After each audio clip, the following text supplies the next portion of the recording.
গুলিস্তান গাজীপুর রোডে বিআরটিসি বাস চালু করেছেন। সরকারকে অনুরোধ করব, নতুন কোনো প্রকল্প হাতে নেওয়ার দরকার নেই।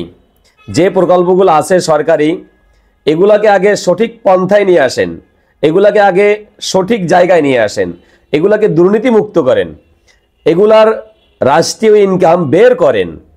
প্রত্যেকটা সেক্টরে যদি প্রাইভেটভাবে ইনকাম করা সম্ভব হয়, সরকারি প্রতিষ্ঠানগুলো কেন ইনকাম করতে পারবে না? সরকারি প্রতিষ্ঠানগুলো কেন লাভ করতে পারবে না? রেল যদি সরকারি থাকে লাভ হয় না, বছরে শত কোটি টাকা লস। যখনই সেটা প্রাইভেট সেক্টরে চলে যায়, সেখান থেকে বছরে শত হাজার কোটি টাকা ইনকাম। পাটকল, চিনিকল যখন সরকারি থাকে, প্রতি বছর শত হাজার কোটি টাকা লস। যখন সেটা প্রাইভেট সেক্টরে চলে যায়, শত কোটি টাকা, হাজার কোটি টাকা সেখানে লাভ করা সম্ভব হয়, লাভবান হয়।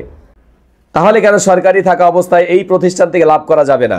দুর্নীতি বন্ধ করেন, বাটফার যারা আছে তাদেরকে বের করেন, তাদেরকে ঘাড় ধরে ধাক্কা দিয়ে বের করে দেন, তাদেরকে প্রয়োজনে দেশ থেকে বের করে দেন।